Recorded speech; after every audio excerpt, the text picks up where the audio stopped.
Deuteronomy chapter 6, verse number 17 up to verse number 18.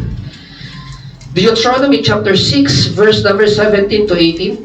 Basahin ko na lamang po, pakisundan lamang po ng inyong pong mga mata. Deuteronomy chapter 6, verse number 17. Ito po sabi po ng Bible, "Ye shall diligently keep the commandments of the Lord your God, and His testimonies and His statutes, which He had commanded thee. And thou shalt do that which is right and good in the sight of the Lord, that it may be well with thee, and that thou mayest go in and possess the good land which the Lord sware unto thy fathers." This 2025, let us do right. Father in heaven, once again, kami po'y nagpapasalamat o Diyos sa aming pong worship service sa umaga pong ito. Maging mamaya pong hapon o Diyos, we have our afternoon worship. We pray, Panginoon, na pangunahan niyo po kami, gabayan niyo po kami o Diyos sa aming pong pananambahan at mensaheng ito magsilbing ulit kalakasan, pagkain ng aming mga kaluluwa, Panginoon, mas lalong lumalim yung aming pagkakakilala po sa inyo at mas magawa po namin ang inyong kalooban sa bawat isa po sa amin. Lord, gabayan niyo po ang bawat isa, maging yung mga teachers po namin sa taas, o Diyos, ingatan niyo, bigyan niyo po sila ng wisdom, Panginoon Diyos, kayo din yung mga bata, maging sa amin na nakikinig sa oras po na ito, Panginoon, pagpalain po ninyo ang bawat isa. O Diyos, maraming salamat po. Thank you, Lord, for our church. Salamat po. This is my prayer in Christ's name. Amen. Okay, tayo po lahat ay makakaupo na. This 2025, let us do what is right. No, mga kapatid. Okay, a little bit of background in the book of Deuteronomy.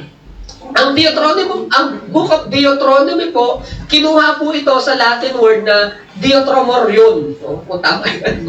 Basta yun. Deuteromorion. Parang ganon. Ang ibig sabihin po niyan ay second law. Ikalawang batas. Yan po ang ibig sabihin ng Deuteronomy. Bakit ikalawang batas? Kasi kung babasahin po natin ang Deuteronomy ng mga kapatid, ito po ay rehearsal. O pagsasabi ulit.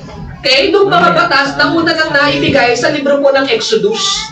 So kaya parang inulit lang, no, mga kapatid. Makikita po natin yan. If you are a Bible reader, kung nagbabasa po tayo ng Bible, napapansin po ninyo na yung mga nabanggit in the book of Exodus, binabanggit din siya in the book of Deuteronomy. Pastor, anong nagkaiba? Bakit dinalawang libro pa? Bakit dinalawang libro pa ni Moses, dapat isa na lang, pareho naman pala ng nilalaman.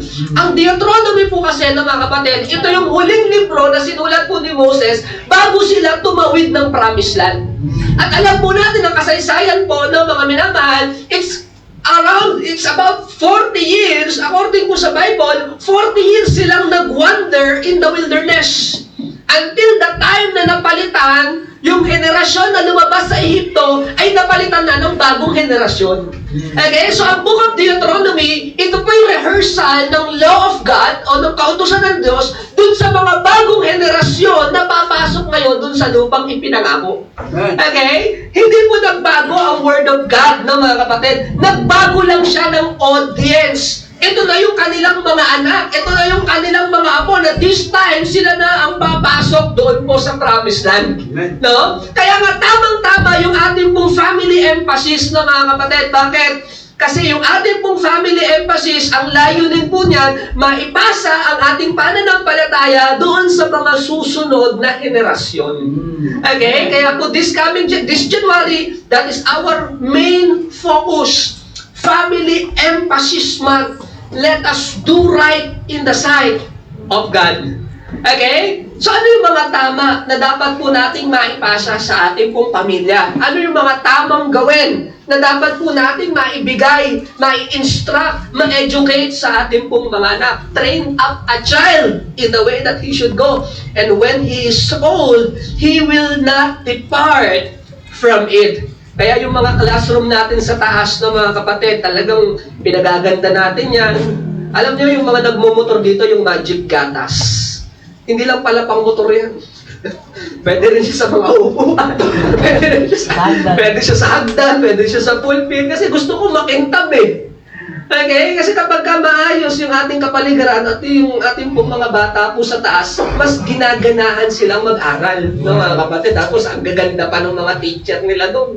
Yun, talagang yung mga doon, pinaghahandaan ng mabuti yung kanilang mga lesson. Kaya mas ginaganahan silang mag-aral ng salita po ng ating pong Panginoon.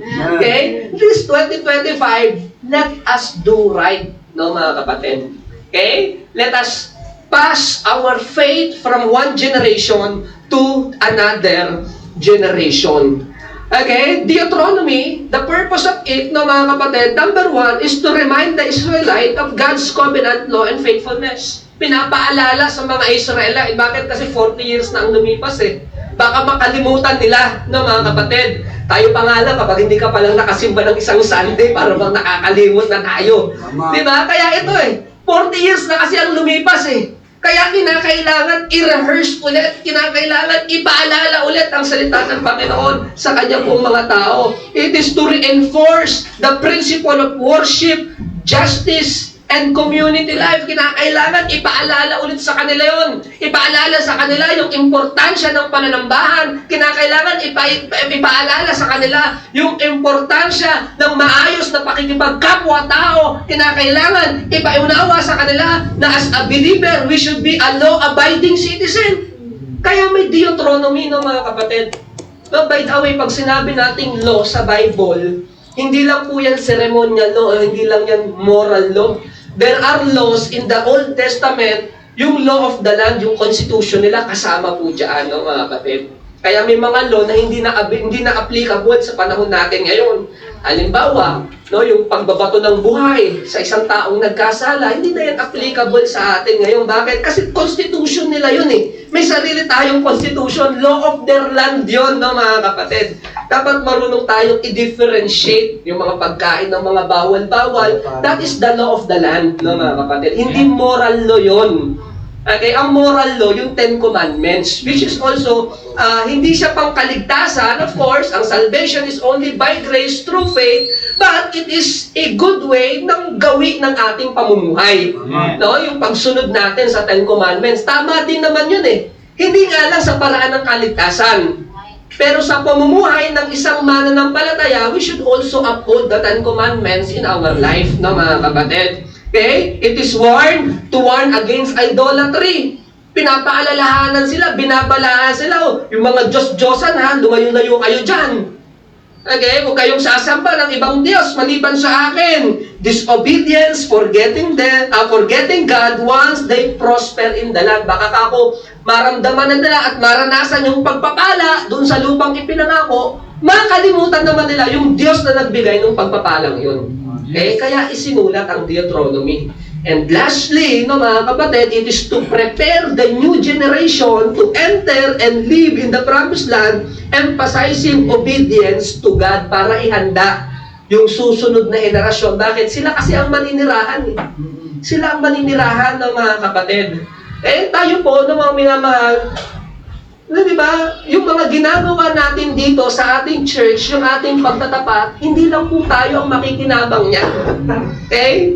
Most importantly, yung ating mga anak, yung susunod na generation, kung maayos yung ating pong, alam mo yun, yung ating worship life, kung maayos yung ating church service, mga kapatid, hindi lang tayo ang mag-e-enjoy nito. Mamanahin to ng mga anak natin, ng mga kapatid. No, we are building our future today. Okay? Binubuo natin yung kinabukasan natin ngayon. It is to prepare the new generation for worship. No, mga minamahal. That is the purpose of Deuteronomy. This 2025, ngayong pong taon na ito, ng mga kapatid, let us strive. Let us to do effort. Let us strive. Pilitin natin, no, mga kapatid, pagsumikapan natin. Hindi yung kaligtasan, of course. Ang kaligtasan, biyaya ng Diyos. Pero yung pamumuhay na naaayon sa kalooban ng Panginoon, yun ang kinakailangan pagsumikapan. Yes. Okay? Let us strive to do what is right, okay, in the sight of God. And then rather than relying on our own understanding of what is right, mga minamahal, kinakailangan gawin natin yung tama ayon sa kalooban ng Diyos. Hindi yung tama ayon sa sarili nating kalooban. Okay? Look at this. In the book of Judges, chapter 17, tingnan nyo ginawa nila. Judges 17, verse number 6. In those days, there was no king in Israel, but every man did that which was right. Kaya lang, anong problem doon? Tama naman pala yung ginawa eh. Right in his own eyes.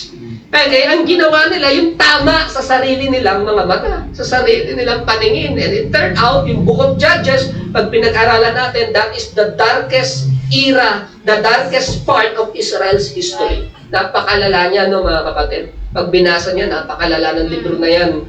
Okay? Yung mga napapanood nyo sa TV, mga minamahal, yung grabing mga krimen, yung mga grabing mga talagang napaka-violente. Pag binasa mo ang Book of Judges, mas malala ang Book of Judges. Bakit? Kasi during those time, walang hari ang Israel, ginagawa ng tao ang nararapat, ang tama, ayon sa sarili niyang paningin. Okay? Kaya nga mga minamahal, let us do what is right, not according to our own understanding, but rather let us do what is right according to the will of God for us. What are those right things? Pastor, ano yung mga tamang gawin natin bilang isang mga mananampalataya? Number 1. Ibilisan ko lang, no, mga kapatid. Number 1. Okay? Nilagyan ko to ng acronym para mas mabilis nating maalala. R-I-G-H-T. Pagbihira. Ano yun? Right. Okay? Right. Okay? Para lang madali nating maalala, ano yung mga tama na dapat ginagawa ng mga mananampalataya? Number 1, reverence. Takot sa Diyos. Ano po sabi po ng Bible? Sa dinami-dami ng sinabi ni Solomon sa Ecclesiastes, ang sabi niya sa Ecclesiastes chapter 12, verse number 13, let us hear the conclusion of the whole matter. Fear God and keep His commandments, for this is the whole duty of man. Kapatid, fear God and keep His commandment. Hebrews chapter 12, verse number 28, wherefore, we receiving a kingdom which cannot be moved, let us have grace whereby, look at this, we may serve God acceptably. Yun ang key word. Yun ang key phrase natin. Serve God acceptably. Yung katanggap-tanggap, yung ating paglilingkod sa Diyos. With reverence. Look at that. And godly fear. Paglilingkod na mayroong takot sa ating pong Panginoon. Proverbs chapter 9, verse number 10, the fear of the Lord is the beginning of wisdom, and the knowledge of the Holy One is understanding. Mga minamahal, number 1 na tama na dapat natin ginagawa, na dapat kakitaan sa atin, number 1 yung takot sa Diyos. Okay? The fear of God, mga kapatid. Okay? Alam mo, yung atheist, maraming atheist na mga minamahal yung hindi naniniwala sa Diyos. Okay? Pero did you know na mga kapatid, may mga Christian din na atheist? Bakit, Pastor? Yes. Okay? Kasi merong mga professing atheists. Okay? Sila yung nagsasabi, atheist sila, atheist. Pero merong mga practical atheists. Anong ibig sabihin, Pastor, ng practical atheists? Sa gawa, ang kanilang pamumuhay, namumuhay sila na para bang walang Diyos. Kapatid. Okay? Look at this. The fear of God is the beginning of wisdom. Hindi ka mapapasama pag may takot ka sa Diyos. Amen. Talino ang dulot niyan sa isang mananampalataya.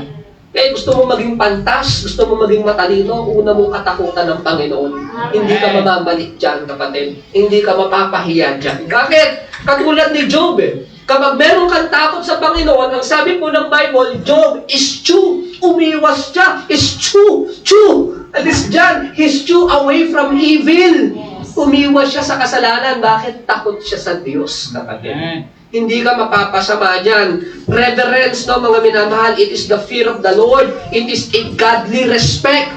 Okay? It is a godly respect. Hindi siya yung takot na, alam mo yun, parang takot sa multo. Hindi po ganun yung reverence.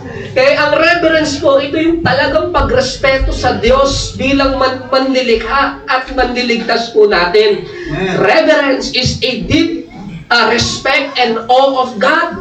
Yung hinahangaan mo ang Panginoon. Okay, nire-respeto mo ang Diyos, maging ang kanyang salita sa ating pong buhay. Recognizing His holiness. Inaalala natin yung kanyang kabanalan. Importante sa atin ang kabanalan ng Panginoon and sovereignty. Kinikilala natin that God is in control in our life. Kapatid, takot sa Diyos. Huwag kang mawawala ng takot sa Panginoon. In every decisions that we make, it's always be what? Based and founded upon the fear of God in our life. Okay? Look at this. It is more than attending church and Bible reading. It is living every moment with the heart of honoring Him. Kinakailangan, mga minamahal, sa bawat araw ng ating buhay, let us strive to honor God in our life. Okay? Ano yung honor? Mga minamahal, yung honor, ano yung Tagalog ng honor? Okay? Honorable? Ano Tagalog ng honor? Maganda yung Tagalog ng honor. Nakalimutan ko yung Tagalog ng honor. Kagalang-galang. Kagalang-galang. Okay, respect yun eh. Meron kagitingan. Something like that, no, mga kapatid. No, let us strive to honor God in our decision, mga kapatid. Kapatid, let us prioritize our devotion. And when we say devotion, hindi lang yung ating Bible reading, no? Hindi lang yung sinasend ni Pastor everyday, hindi lang yung nakapost dun sa ating group. Hindi lang yun yung devotion. Devotion is a lifestyle. It is a lifestyle of worship, kapatid. Let us prioritize that. Let us approach worship services with the heart ready to encounter God, kapatid. Pag pupunta tayo sa church, dapat ang nasa isip natin, katatagpuin ko ang Diyos. Amen. Makakapakinig ako ng kanyang salita. Okay? Dapat handa palagi yung puso natin. Pupunta ka ng church every Sunday or during our prayer meeting, dapat handa yung puso natin. Pupunta ako sa church, sasamba ako sa Panginoon. Okay? That is reverence. Lagi mong inaalala. Pupunta ako sa church, sasamba ako sa Panginoon. Okay? Let our decision reflect the desire to glorify Him. Okay, yung decision making natin, it should be founded upon what? Upon the truth that we fear God. Minamahal. Ay maraming mananampalataya, decide tayo ng decide, hindi nagre-reflect ng takot sa Diyos. Okay? Huwag kang mandadaya, huwag kang manlilinlang, huwag kang manlalamang ng kapwa mo, kapatid. Bakit? Oo, walang nakakakita niyan, pero yun nga ang mas nakakatakot eh. Bakit, Pastor? Wala naman nakakakita. Kasi kapag walang taong nakakakita, yun ang mas nakakatakot. Bakit? Kasi isa lang ang audience mo. God. Okay? Isa lang ang audience mo eh. Diyos ang audience mo. Yes. Alright? Reverence. Matuto tayong irespeto, igalang ang ating Panginoon. Hindi lamang po sa ating worship, maging sa ating mga pribadong buhay. Let us seek always to honor Him. No? Parangalan natin siya. That's it. That's the word. Parangalan natin ang Panginoon, mga kapatid. Ang buhay natin dapat magbigay ng karangalan sa Kanya. Sarap siguro kung ikaw ay isang magulang, tapos ang anak mo mag-uuwi ng medal. Wow! Karangal-rangal, thank you. Nilagay mo sa mapa ng Pilipinas ang ating apelyido. Diba? Nakaka-proud. Diba kahit ang pangalan mo, apelyido mo, hindi maganda, hindi maganda pakinggan. Tatawa ko yung mga classmate ko ng high school, 3 kami, sombrero, tutol, tabing. 3 kami. Ang pakarat ng apelyido namin eh. Diba? Mga minamahal, let us strive to what? Nagbigay ng karangalan sa ating Panginoon. That is number 1, reverence. Number 2, let's talk about integrity. What is integrity, no, mga kapatid? Integrity, it is about being the same person in private as you are in public. Ibig sabihin ng integrity, totoo ka. May nakakakita o wala. That is integrity, no, mga kapatid. It is a matter of character rather than reputation. Okay? Huwag mong intindihin, no, yung pananaw ng ibang tao sa'yo, no, mga kapatid. No, huwag mong masyadong intindihin yung reputation mo. Ang intindihin natin yung character natin. Bakit? Kasi if you have a good character, you will also have a good reputation. Huwag lang natin lilinisin yung panlabas. No, yung alam ng tao sa atin, no, mga kapatid. Sabi ko nga eh, lagi kong pinapaalala, di ba, lagi kong pinapaalala sa atin, huwag ka nang magpanggap, totohanin mo na lang. No, huwag ka nang magpanggap na faithful, totohanin mo na lang.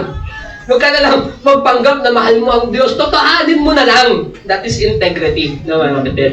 Okay? That is integrity. Proverbs chapter 11, verse number 3. The integrity of the upright shall guide them, but the perverseness of transgressor shall destroy them. Look at that. Ikasisira mo pag wala kang integridad. Okay? Ikasisira ng iyong pamilya, ikakasira ng iyong pagkatao pag wala tayong integridad. Okay? Yung nangangako ka tapos hindi mo tutuparin or sasadyain mo hindi tuparin. Now, don't get me wrong, may mga pagkakataon na nangangako tayo, hindi natin natutupad. Minsan, produkto ng ating kahinaan, produkto ng ating kakulangan, nauunawaan natin yon. Pero yung meron kang ipinangako at sinasadya mo talagang hindi tuparin, ay yun ay kawalan ng integridad ng mga kapatid. Again, tulad ng sinabi ko sa ating Sunday school, let us mean what we say and say what we mean. Totohanin natin, be a man of your word. Tuparin natin yung ating mga naipangako, lalo't higit yung mga naipangako natin sa ating Panginoon. Be a man of integrity. Mga tatay ng tahanan. Again, do not destroy your family. No, mga kapatid, kahit may mga magandang babae dyan, mas sexy babae, do not destroy your family. No, mga kapatid, kawawa naman yung ating pamilya. Be a man of integrity. No, mga kapatid, kahit napunta ka dun sa malayo, hindi ka na nakikita ni Mrs., pero wag magiging dahilan yun para tayong magtaksil sa ating mga asawa. Be a man of integrity. No, mga kapatid, ganun din sa ating mga nanay. Hindi ba? Be a man and women of integrity, ladies and gentlemen. Look at this. Psalms chapter 25, verse number 21. Let integrity and uprightness preserve me, for I wait on thee. Kapatid, yan ang mag-iingat sa'yo, yung integridad mo, no, mga kapatid. Kapag ang isang tao merong integridad, ang bilis ng pagkatiwalaan ng iba. No, kasi proven ka na eh. Diba? You are trustworthy na. No, mga kapatid, minsan nahihirapan tayong magtiwala sa tao kasi kilala mong mandarambong talaga eh. Kilala mong manloloko talaga, kaya paano mo magkakatiwalaan? Napakahirap. Diba? Pero kapag tumutupad ka sa iyong pangako, tumutupad ka sa iyong talagang napagkasunduan, ikaw ay totoo sa iyong sarili, totoo sa Diyos, totoo sa iyong kapwa, diba? Nagkakaroon ka ng respeto. Kaya nagkakaroon ka ng respect, no, mga kapatid, at ikaw ay pinagkakatiwalaan ng mga tao. Okay? And as a return, nagbibigay yun ng karangalan sa Diyos natin.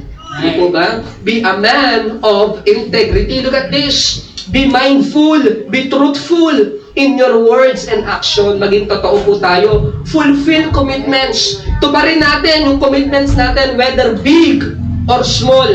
Whether big or small. Kapag nangako tayo sa ating mga anak, tutuparin mo. Yung mga namas ko, hindi ba nakitago ko muna. Ayaw mo itago ni nanay yung nakamaskuhan mo. Ayaw mo muna yan. Ibibigay ko sa'yo pag-cottage ka na.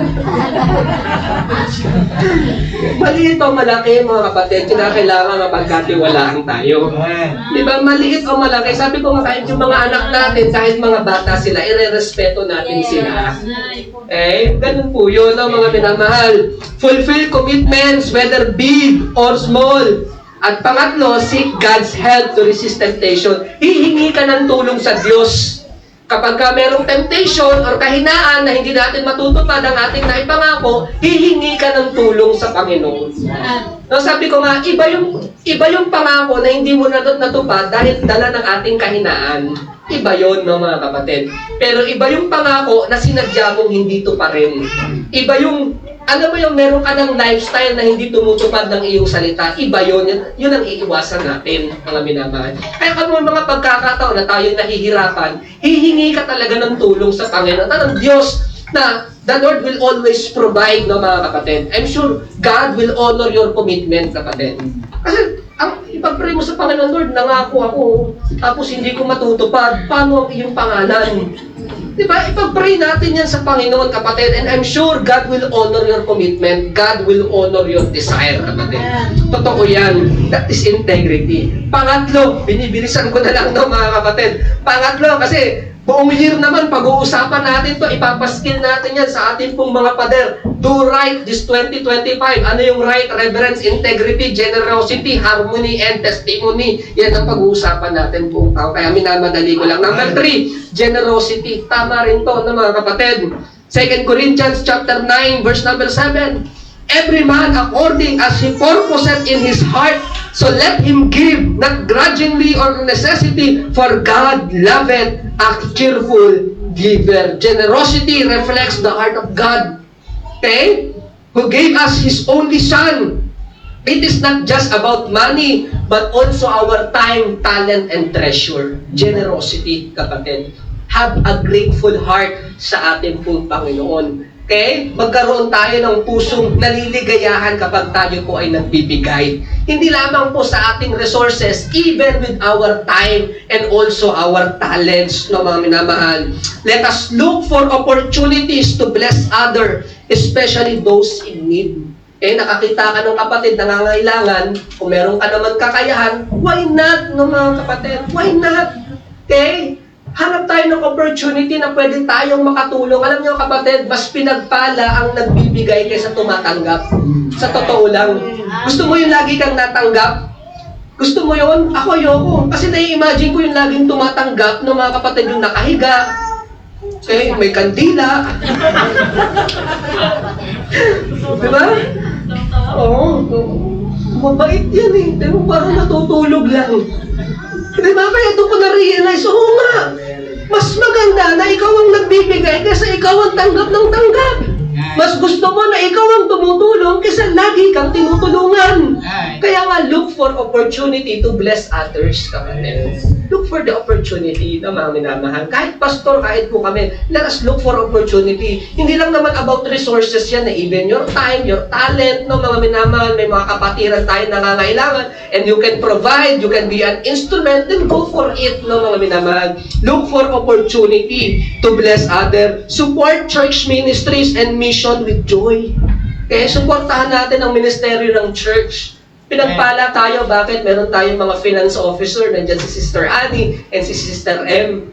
Okay? Sila po yung hahawak ng ating pong finances. Hindi po ako ang hahawak or nahawak ng finances ng church. Nakasurrender yan, kapatid. Okay? Anong hawak ni Pastor? Listahan. Yung financial statement, yun ang hawak ko. Okay? Ang hawak niyan, yung mga financial officers natin, yung mga finance officer natin. At ang plano dyan na mga kapatid, yung ating general fund, gagamitin lahat yan para sa proyekto, programa na mas ikalalago ng ating simbahan. Okay? Ganun po yun. Okay? Let us support church ministry and mission, pati yung mga mission natin. Okay? Yung sa Rizal, yung sa Caloocan, let us support them, no, mga kapatid. But again, with joy. Yung naliligayahan ka, yung nauunawaan natin kung bakit, no, mga minamahal. Okay? Remember that generosity brings blessing to both the giver and the receiver. Pag gusto mong pagpalain ka ng Panginoon, kapatid, hindi ba, baka masyado ng puno yung ating salok, diba, yung ating sisidlan, kinakailangan bawas-bawasan natin para punuin ulit ng ating Panginoon. That is generosity, kapatid. Okay? Pang-apat, binibilisan ko lang, no? Pang-apat po, harmony. Ano yung harmony? Pagkakaisa. Pagkakaisa. Romans chapter 12, verse number 16. Be of the same mind one toward another. Mind not high things, but condescends of men of low estate. Be not wise in your own conceit. Ephesians chapter 4, verse number 3. Endeavoring to keep the unity of the Spirit in the bond of peace. Kapatid, let us be united. Okay? The church is a body of Christ. Let us be united. Okay? Kung meron pong magkakaroon ng sigalot, blessing naman wala. Walang sigalot po sa atin. Pero dumating man ang pagkakataon na meron, nawa, maayos natin ang maayos. No? Maayos natin ang mabilisan.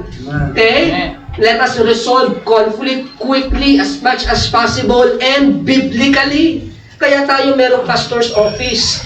Bakit? Kung magkaroon man ng pagkakataon ng mga members, magkaroon ng problema sa isa't isa, hindi ba? Hindi na natin kinakailangan i-public kung kayang ayusin sa office of the pastor, pag-usapan natin po doon. At whatever na mapag-uusapan natin sa office of the pastor, it will remain there, no, mga kapatid. Hindi mapupunta sa public yun.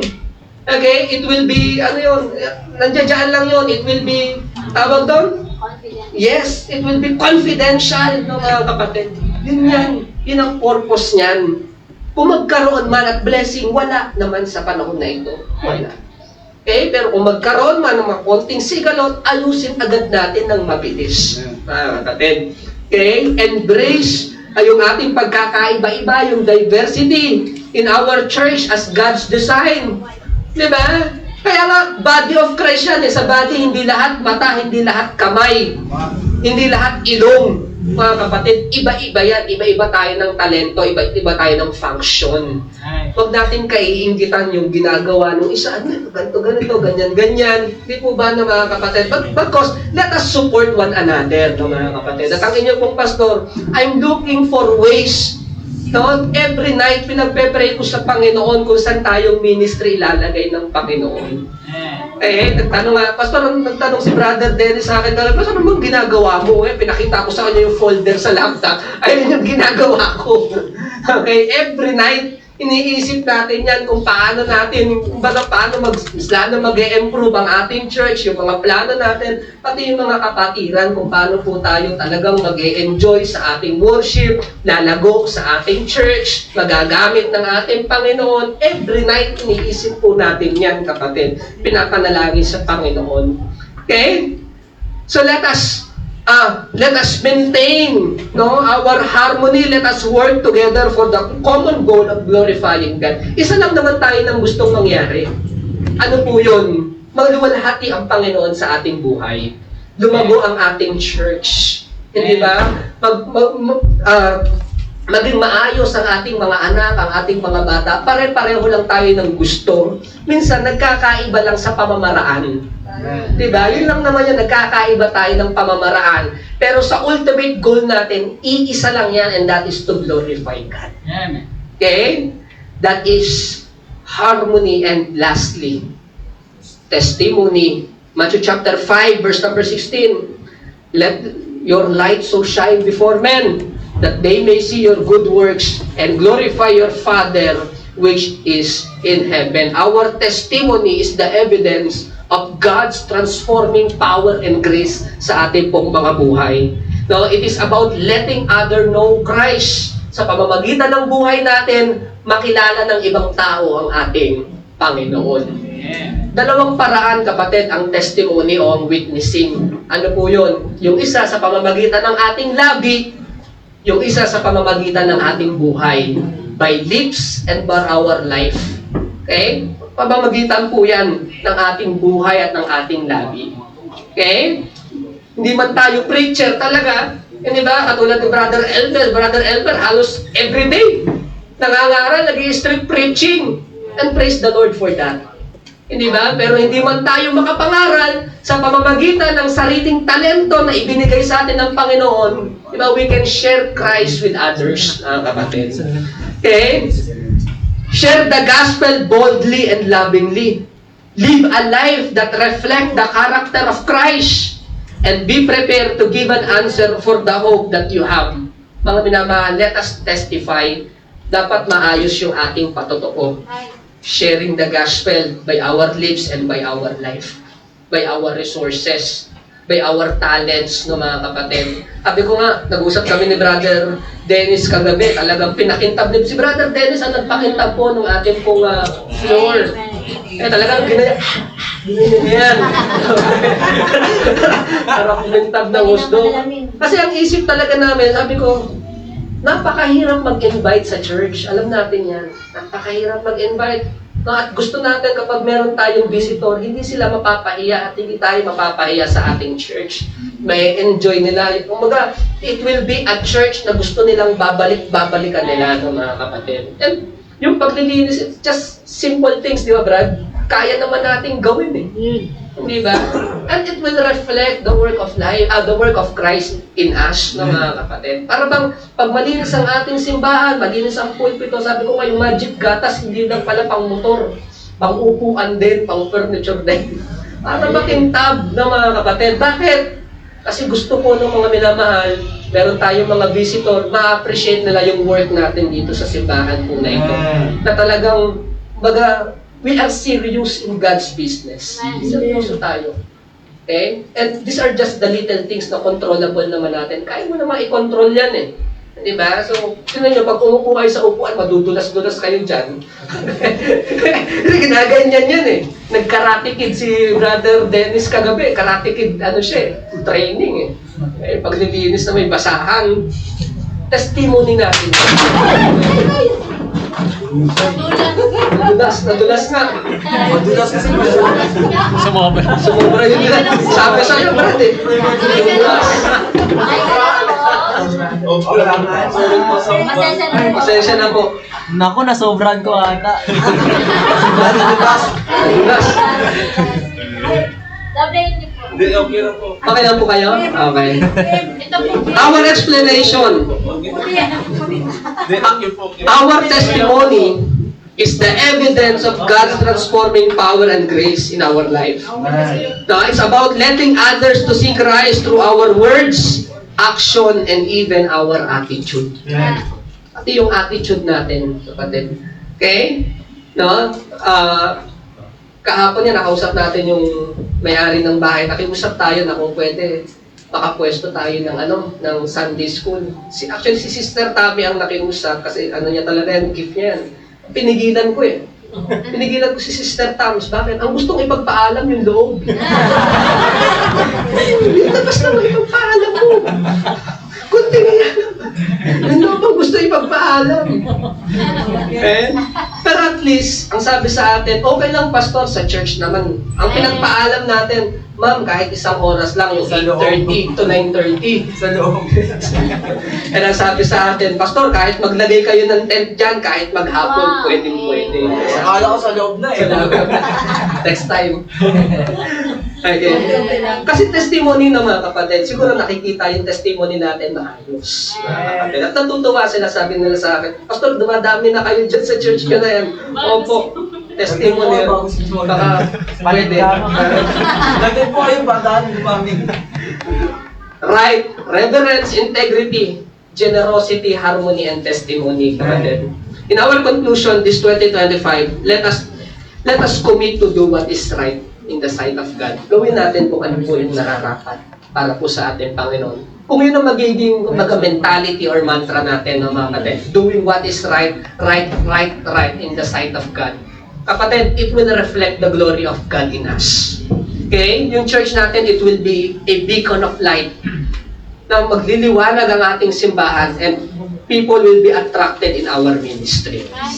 Okay? And in return, in effect, diba, na ibabahagi natin ang Panginoon sa kanila. Okay? Ating mga mahal sa buhay, meron po tayong sa January 26, we have a family banquet. Pastor, ano po yun? Dinner po yan, formal dinner. Eh, pagkain na naman, kapatid. Pagkain na naman. Pero ito lang, mas matindi kasi formal, pero pagkain pa rin. Formal lang, pero pagkain pa rin. Anong purpose ng ating family banquet? Meron po tayong in-invite na speaker. Okay? Kasi bakit? January is our family emphasis eh. Emphasis month.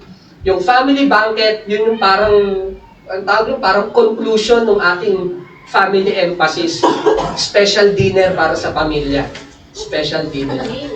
Kapatid, ang gagawin natin yun, in my mind, magkakaroon tayo ng parang plaque of appreciation. Bakit? Nakalagay doon yung commitment ng bawat pamilya na magtatapat tayo sa Panginoon. Amen. Na every time na makikita natin yan sa ating mga bahay, sa ating mga tahanan, maipapaalala sa atin, committed ang pamilyang ito para sa Panginoon. Diba? O kayo, Brad? Kayo, kapatid. Pastor, paano po yung mga single? That's good question. Kaya meron tayong Sunday school dedicated para sa mga young pro. Ang topic nyo kanina, Brad, kung paano magiging pagpapala yung mga single sa tahanan ng Diyos. Amen. Yung palang pinag-usapan nila sa Sunday school kanina, mga kapatid. Again, this 2025, let us commit to do what is right in the sight of God. Okay? Type na tayo mo. Typing mo na lang. Father in heaven, once again, Lord, thank you, Lord, for our worship today. Salamat po, Panginoon, sa natapos na pagbibigay ng mensahe. Salamat po, O Diyos. At nawa po, Panginoon, ang paalala po ito'y itimo po ninyo sa aming puso at sa aming pong isipan. Nawa po, Panginoon, matagpuan po kami na nagtatapat, magawa po namin yaong nararapat sa inyong pong harapan, O Diyos. Alam ko, there is a price to make sa paggawa po ng tama. I know there is a price to make. Merong effort, may opposition, may hindrances. But regardless, Lord, alam ko, it is always worth it to do what is right. Not only for us, but also for our family, especially for our children. Magawa po namin yung mga bagay na nararapat sa inyong pong harapan.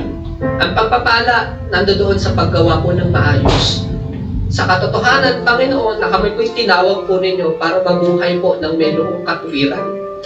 Pero Lord, help us po. Tulungan po ninyo kami. Hindi po namin ito kaya kung wala ka.